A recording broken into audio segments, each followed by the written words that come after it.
because you are the most knowledgeable person when it comes to sports, when it comes to delivering high-quality sports sessions. So I'm your second guest, though. I'm not the first guest. You are. I'm Rob Dickinson. I've been with uSports 2 years.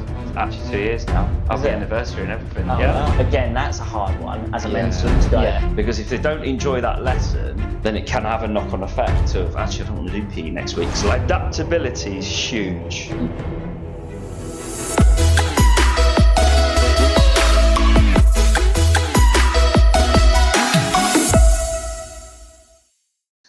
Okay, so we've got Robbo joining us on the podcast today, the uSports podcast, and we are talking today about things that are in the news. We've seen Luke Littler, a 16-year-old, get to the world finals in darts, talking about all different things that coaches who are working in schools or in communities might be facing today. But I brought you on, Rob, because you are the most knowledgeable person when it comes to sports, when it comes to delivering high-quality sports sessions. So if you can just introduce yourself, a little bit about yourself and what you do in the business as well, that'd be great. Yeah.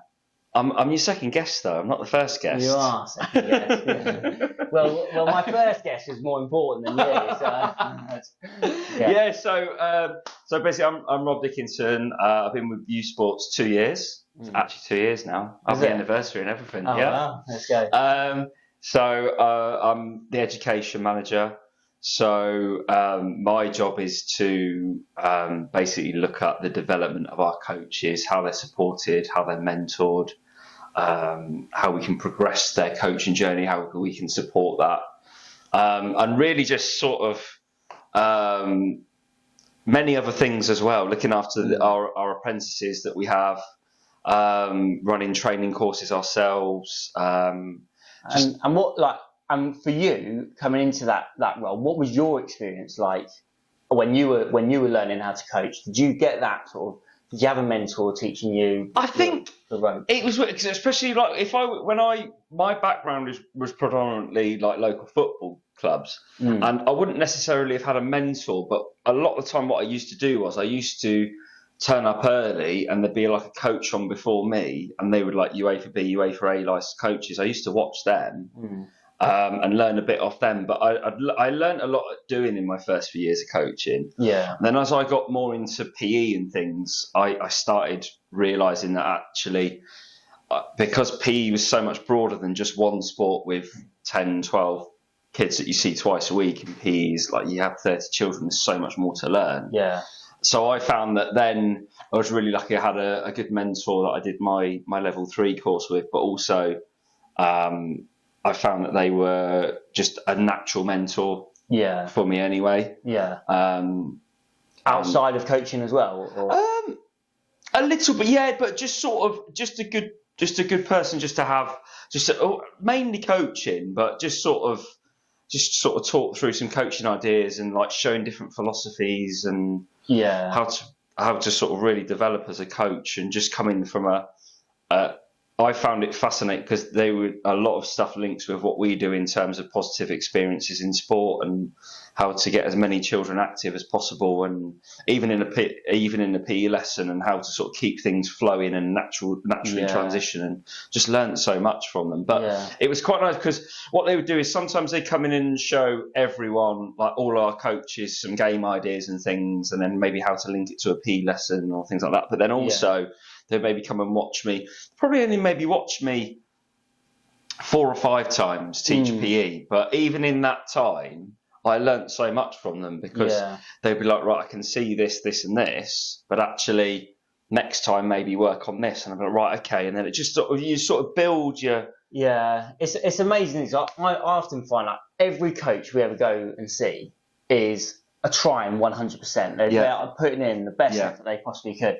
But when you've got the year's experience of being in that situation yourself, you know that a little tweak in what they're doing could make such a difference. But they either go through that process and learn it over the months, over the years, or they can get somebody like yourself who comes in and goes, actually, like, tell me about why you're doing this. Make them question what they're doing, and then they might think, actually, I don't know why I'm doing that. I might do something else, and then from that, they've just made a massive step, which on their own would have taken a year or two, but through having a mentor can make such a big difference, don't you think? So when you go out and mentor coaches, what's your approach to? And obviously, we've actually done a mentoring course together. Yeah. Our level 4 in. You'll remind me. Is level 3 in being a tutor and an assessor. Yeah. That's what we've done. Yeah. So we learned on there a lot about how we can support coaches. So from that, what do you take into your? If I was sending you out today to go and watch a coach delivering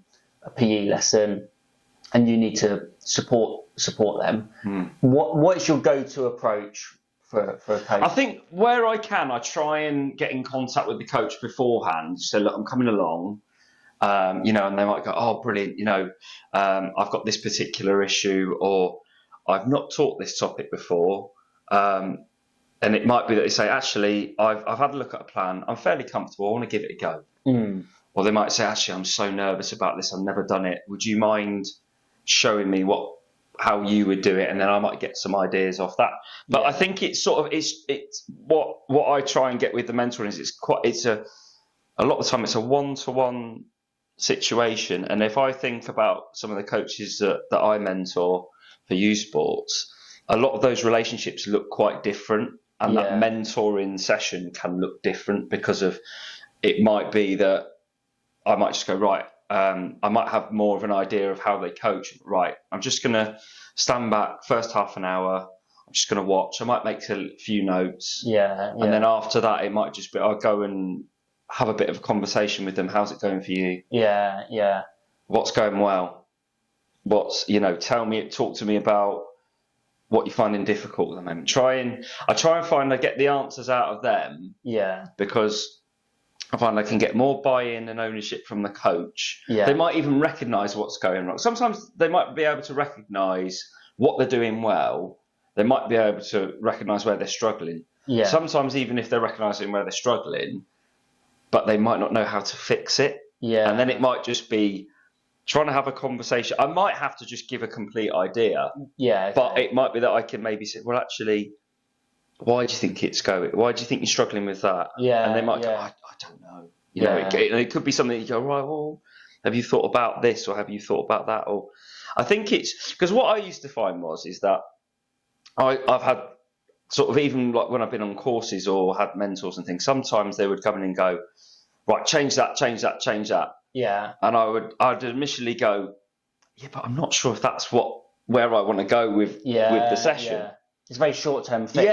It can be. And that's what I really try and... I still want the coaches to have like their own personality and their own way, because my idea of how to improve something or build on something could be completely different to them. And they could have could have a better idea than what I've got. It might be they suggest it in a certain way, and I'll go, actually, that's better than the idea I had in my head, which is why I want to try and get the information from them. And then, like you say, the ownership and the buy-in is so important when it comes to mentoring. So I've experienced myself. It's like you go into a session and it's you know what needs to be changed, but like, just because you know and you tell the other person doesn't mean that they suddenly know, or they know. And even if they know to some extent, they don't believe it, or they don't embody that whole philosophy within them. Whereas, like you say, when you approach it in a different way, then it's I was just going to say that sometimes they can, like, it might be that I might, because of, I've seen so many coaches, so many sessions and done so many sessions myself. I can sometimes spot something in 5 seconds. And then I have to now tell myself, right, just wait. And then it might be that within a minute, 2 minutes, sometimes 5 minutes, that coach will recognise it and act on it. And it might just be that they've just done it slightly slower than what I've recognised, but I just I almost have to like rein myself in a little bit and go, stop. Can they might, and sometimes it might be, right, this is started in a way that I maybe wouldn't have done. Right, actually, what are they going to do next? Because I saw it recently where I was watching a session and it was a bit static, and I was watching it going, I might step in here and have a bit of a conversation, but I'm just going to see what the next step is. And then I saw the next step. I was like, wow, this is, like, there's much more activities. Like, there's children always having like lots of activity time, lots of like trying an activity, trying an experience, something like that, where they're always moving, always active. Whereas the first one wasn't as quite. So I actually then went, well, actually now I've got a sort of something to talk to them about. Yeah. So, well, actually, how did you find the first part? How did you find the second part? Yeah. And I'd hope they go, oh, actually, the second part was. They might go, oh, first part was easier, or But Yeah. I'm hoping they go, oh, second part was easier. Yeah. Go, right. Why do you think that was? And try and then, well, actually, how could you maybe change that first part to look like that second part so it's as active? Yeah. Yeah. And that's something you learn over time. Yeah. Because as a mentor, you I think naturally people sometimes think, right, I'm here because I am more knowledgeable in quotation marks, and I should be here to support. And actually, if you go in with your approach, like you said, very open-minded, being patient. Yes, you're going to have initial thoughts, but that initial thought might be acted upon already by the coach, or might be done in a different way. And you are right when you feel like, right, I've seen what they need to work on. I want to step in. Sometimes that just puts too much pressure. And if you're the coach in that situation, I'm sure we've both been in that situation where someone comes over to you and says, "Oh, I want you to do this instead."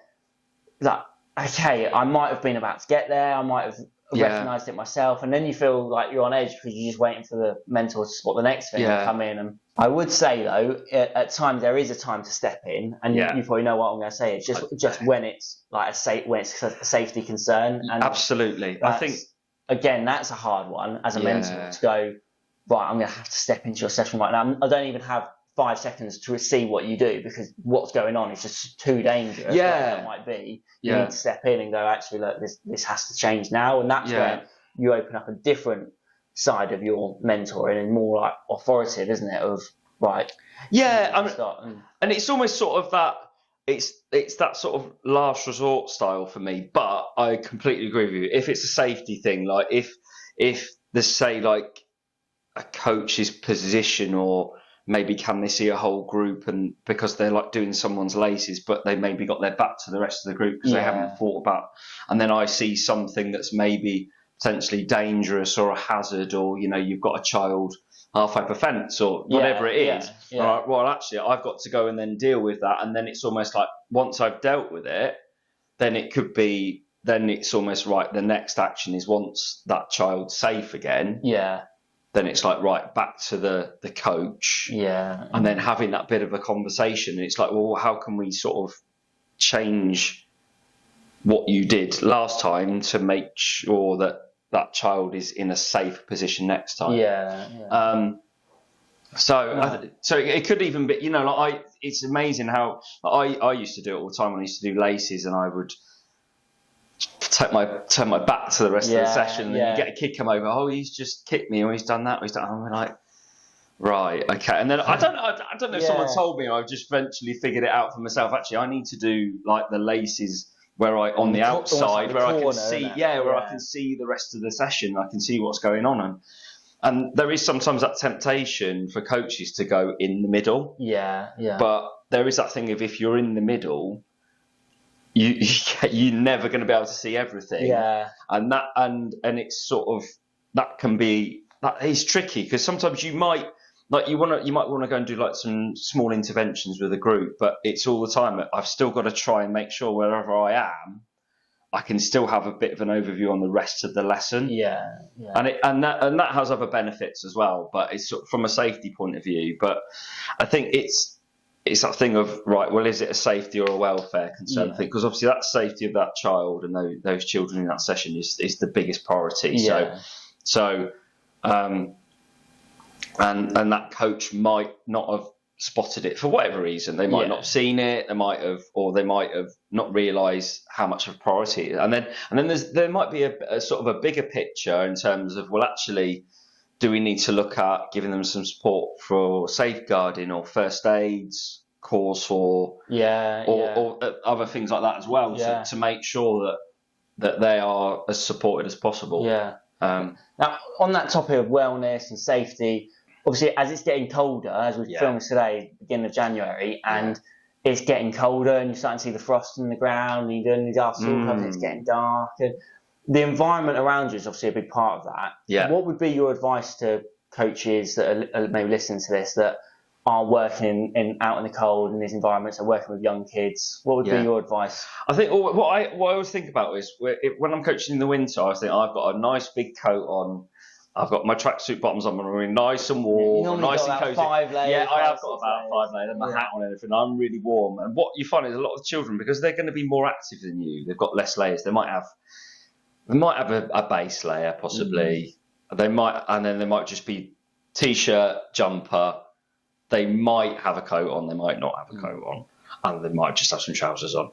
And what I sometimes worry about is if those children, they could get really cold. Yeah. And that's it's that thing of either the wet or the cold. Yeah. And this, like in January at the moment, we're going for a really cold spell. Yeah. And I think what I'd be really worried about is keeping that child's body temperature at a safe level and make sure they're not getting too cold. Even little things like, so if I was getting, like, we might have to do, if they were sort of in the classroom at 1 o'clock, and then you take them out to the PE lesson. So actually, if I've got to take them out because the hall might be in use for something else, and I've got to take them out, well, actually, I need to do a bit of a sort of almost like a bit of a welfare check. Have they got gloves? Have they got hats? Yeah. Have they got coats? Are they going to be warm enough? Are they going to be comfortable where they can actually go and enjoy that lesson? Yeah. Because if they don't enjoy that lesson, then it can have a knock-on effect of, actually, I don't want to do PE next week because last time I was really cold and I didn't enjoy it. And actually, I think if I look back at my secondary years, I remember you're meant to be inside, so you got your shorts and your t-shirt. Change of plans, exam. You go outside, and as you're waiting for all the kids to be pulled out, you're not doing anything. You're just waiting there and getting colder and you remember, like even now, I remember days where it's so cold for PE, and I don't think that gets talked about enough. Is that the long-term impact that can have? You then associate that being uncomfortable in the cold with exercise and PE and has negative connotations. Oh, absolutely. So I think it's really important to do it. So I think my coaching style is quite sort of giving the children as many opportunities to do something as possible, trying to be active. So especially at this time of year, it's really important that I would do. So I personally try not have any cues at all. So I would So sometimes you might say, all right, you can have sort of three in a line, and you might try.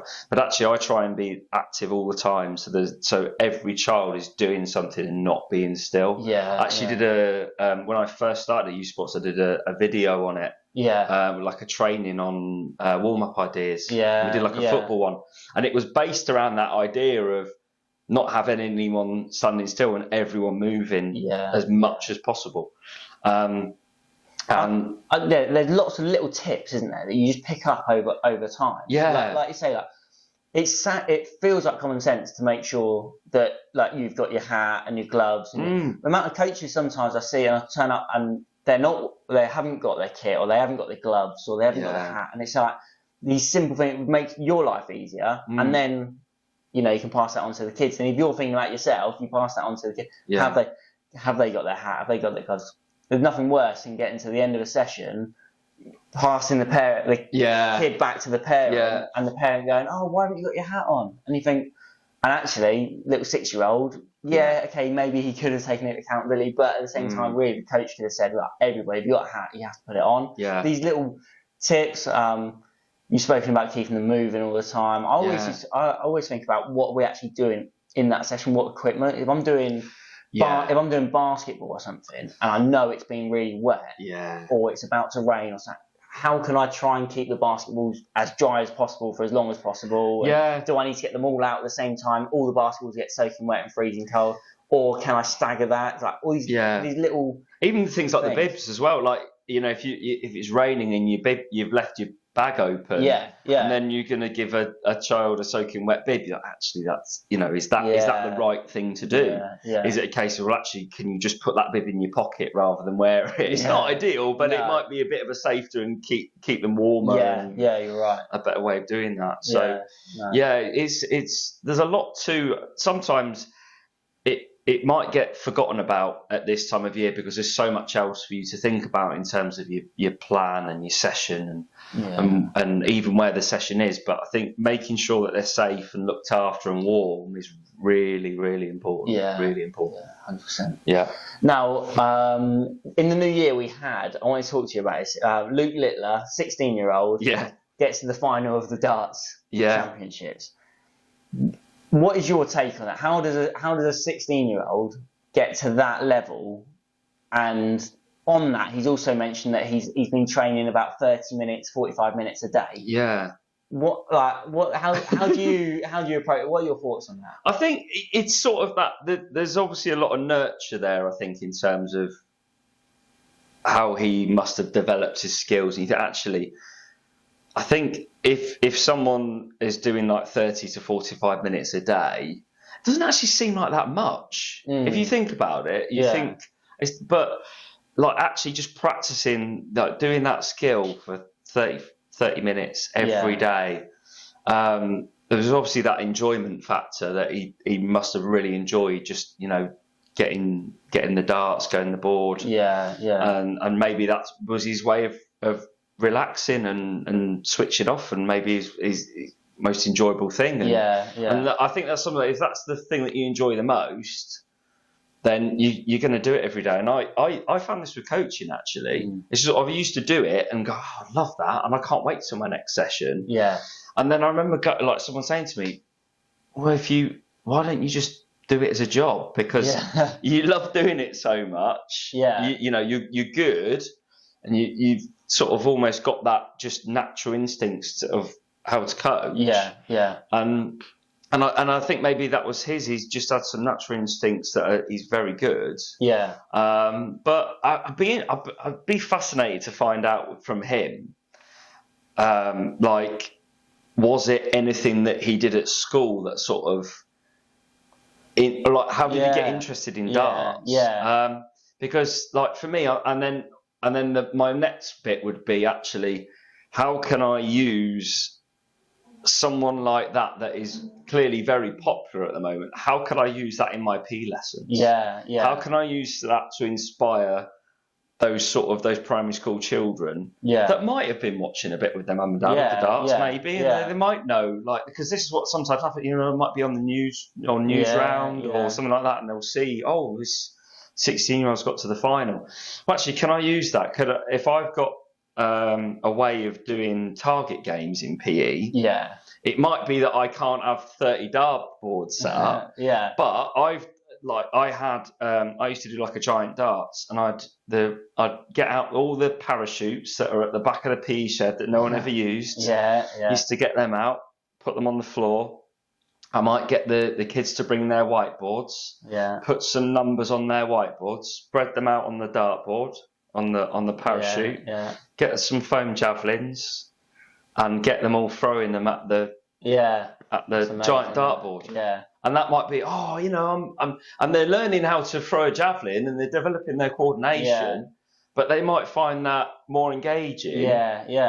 Like, oh, I'm playing on a giant dartboard, rather than just going throwing and collecting a javelin. So it's sort of, I think gamifying it. Absolutely. But also keeping the trend of what's in the news at the moment. And won't be long till World Cup's on, or you constantly go through phases in sport, don't we? And we as coaches can jump on that. Rugby World Cup's huge at the moment. Everyone's talking about it. Right? How can I relate that? What players can we talk about? And and it might be that you sort of, well, actually, did you, at the Rugby World Cup, right? Did you have a favourite player?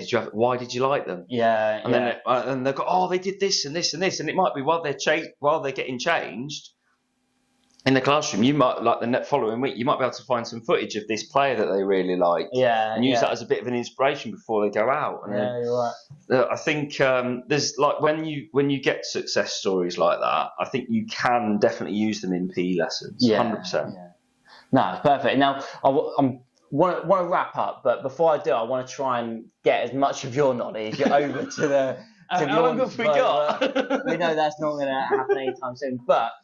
There will be certain bits that you go, actually, I think if everybody knew these few simple techniques or habits that you've got, over the years of teaching and coaching. Yeah. What would you almost wish that every new coach, what you wish they just knew from the off? Oh my goodness me. Yeah. I don't know. I think for me, it's there's always that question of why. Why is that child there? Why is that child in that lesson? Is it because it's a PE lesson in the school? You have to do it as part of your curriculum. Okay.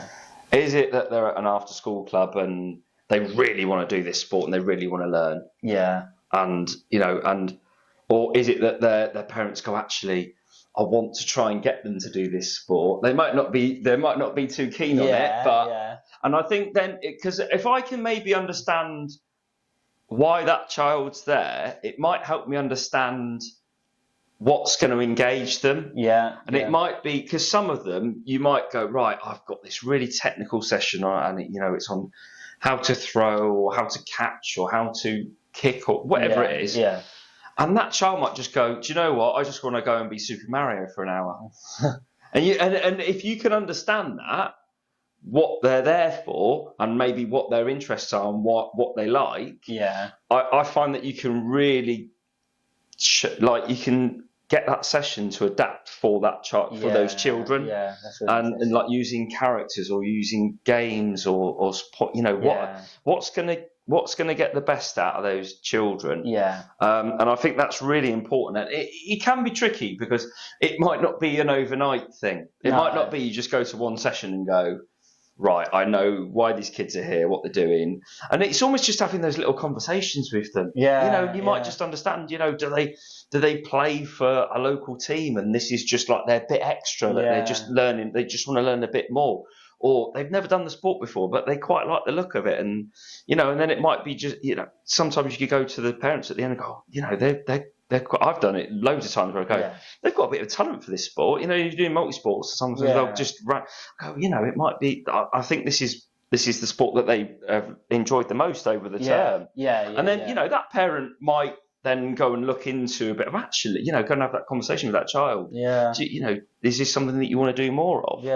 I think that's good. Like just that idea of, look, you're coaching 30 children. Each one of them is individual, and and if one of them wants to be Mario, one of them wants to be a dinosaur, or one of them is got a big tournament on the weekend, and you can use all these little.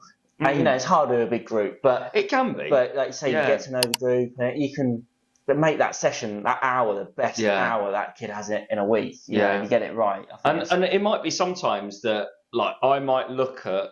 I think one thing that I always try and do is I call it like a step back, where I try and stand on the side of the lesson, and my style of sessions where the children will be active and doing something. I just, actually, can I work out who's really engaged in this session, who's doing really well, who's sort of in that middle, and who's maybe finding it a bit difficult. And it might be I look more at those ones that find it difficult first, and go, actually, how can I engage them? Is it that I need to put a character in? Is it that I need to make it a bit easier?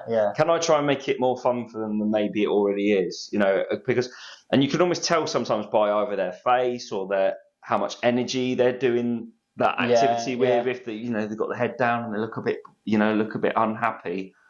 Actually, they're maybe the ones that I would probably target first. The ones that are that maybe are excelling. Yes, I probably need to support them during the lesson, but it might be that the lower ones are more my priority, because they're the ones that I can maybe try and make a bigger impact on them, possibly. So that's your first one. That's my first. Well, I don't know. There's about 4 in there. If I said 2 more things that you could just say, right, this coach, every coach, if they started and they knew this, I think that's a really good one.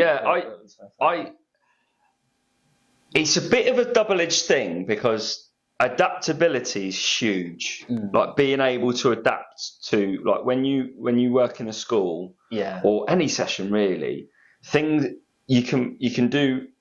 I always have a plan, but I almost have to have like a plan A, B, C, D, and E. And it might just be small little tweaks, but I feel like I have to be prepared, because it might be that originally I'm going on the field, and then we've had a lot of rain recently. Right, can you go to the playground? Can you go in the hall? Well, actually, when I've got 30 children, how is that going to change my lesson? Yeah. What can I adapt, but what can I keep the same? Okay. So I remember having to do an ultimate frisbee lesson in a school hall, not the biggest school hall. I'm like, right, I've got 30 children, year sixes, in a hall, and I still want to try and do ultimate frisbee style. So we had a projector, so I showed them like a couple of ultimate frisbee games, and I think the biggest thing with watching ultimate frisbee is the speed of the play is very, very quick. Yeah. So they sort of understand that. So I found these dog frisbees, and they were like foamy ones that you could throw inside. Yeah. But it might be that if you haven't got something like that, you could use like a bib and tie a knot in it. Yeah. And it's just that way. Same technique. Yeah, because you can still use the techniques from ultimate frisbee, and it might be right, because you might find some of them just start chucking it, but actually, can you still use that technique that we've been learning over the last few weeks? And actually, it worked really, because I had to do 3 lots of 5v5, so they were quite tight spaces. Yeah. But actually, they learned quite a lot about how to play quickly and still using the techniques, and it still works. So I think, but it's that adaptability throughout. That's one example. Like you're saying, you've still got the readers who go off halfway through. Yeah. You've still got the school trip that you weren't told about, and the fact you've got year 3 and year 6 all together for one day. Yeah. It's like these random things that happen to you, and you'll see it, like you say, you'll see it at the elite level as well, wouldn't you? Where you think you're going to be working on the 11-a-side Deso pitch, which is absolutely brilliant, and you've got to go on the Astro or whatever it is. It's slightly different, but good coaches just learn to adapt, don't they? So, that's good. One last thing that you wish coaches could start with. It's like Rob's little toolbox. I know. I'm just trying to think. Like my toolbox is like I have to carry it in a van now. I think just trying to have a little think about something that I maybe wish I'd known a lot before I learnt it. But I think about when I see you as a coach, you're not always addressing everybody to the group. You're not always addressing everything to the whole group. No. I notice that a lot about your coaching. Yeah. Is that something that you think everyone needs to have at the start? I think it's something that can be really useful, because what I used to find is that when you first have a group of 30 for a PE lesson, and it can be, like, for me, it was probably 2 or 3 times the amount of children I was used to coaching. And you think, well, actually, when you've got 10 or 15, you can probably stand them all together and have a chat with them. And it's, as long as you're quick and you take sort of, half a minute, you can get them going again without too much disruption, and they're all pretty focused. But when you've got 30 altogether, I find there's so much more of a chance of there being disruption or not understanding and people struggling to focus. So it might be that I have to start my lesson with the 30 because I might need to show them a warm-up or something. But what I find is it's easier for me to do bite-sized groups. So I might have a group of 5, a group of 10, and just go and have that conversation. But also, the conversations don't always look the same. They might be similar, but they might be slightly different, because I might watch a group for a minute and go, right, they're ready to move on to my next progression. But then I might go to the next one and go, actually, they're not quite ready yet. They need a bit of coaching on what we're actually doing before I move them on. And then I might go, right, okay. And then it might be the other group. I don't know, maybe doing really well, but I may be, right, this is your progression. And then it might be, I'll go back to that next group. Right, are you ready now? Okay, well, come and watch this group. This is what we're doing. And I can almost do like a voiceover while they're watching what they're supposed to do. And then I'm always getting a lot of my different learning styles, because there'll be those that can watch it and go, yeah, okay, brilliant. And those that are listening to me, I know what to do. And there might be some of them then need to go and do it to it really is, but they've seen it, which will probably help. Because maybe my last little bonus tip, I'm going to cheat it, is a lot of people that work with me know that I'm a real visual learner. And if some of my coaches laugh at me, because they'll go, right, right, we're doing this today, and they will explain it very audio. And what I'm doing is I'm like looking over somewhere, painting a picture in my head of what their session might look like. I'm always doing like a little lesson plan in my head. Yeah. But sometimes I actually need to see it to understand what I'm doing. So I'm really mindful of when I'm explaining games that, like, do I do a demonstration? Do I get them to maybe do it themselves and practice a bit, and rather than just using my voice? Yeah. And I'm going to throw in a bonus here. And and it is your thoughts. Like, do you think when you're working with, say, a group of 30 and you are splitting them into different groups, do you think these groups, maybe not told to the whole group, but should they be split in ability? Whether that's you just saying, right, you 10 over here, you 10 over here. Like, do you think when you're working, should it be split? I don't think there's a right or wrong answer. I think you can split it by ability, but I think there is a bit of a danger that if the children recognise that, and they're maybe in the lowest ability group, that could absolutely destroy their confidence. So I think you have to be. I maybe would do it, but not tell the children. And they might recognise it themselves, but they might not say anything. But I think there's a place for that where you can split them by ability. But sometimes there's also a bit of a saying of, actually, if you didn't split them by ability, and you've got a lower ability child in one with a higher ability, it might be that high ability can actually maybe use some of their social skills and actually be a bit more of a leader, and actually develop some other skills as well. So I think so it might even be that over a term you actually do both styles for different reasons, because it might actually be when you're working on teamwork, like if there was like a lesson objective on teamwork or something like that, you might go, actually, I'm gonna split. I'm not gonna split them by ability. I'm just gonna let them go, and then you can start to actually see, well, actually, because what could happen is that some of those higher ability might get frustrated with some of the lower ability. And actually, then it's, well, actually, how can that higher ability support that lower ability? Can they give them some encouragement? They might even be able to give them a couple of tips and actually give them a bit of coaching and a bit of support.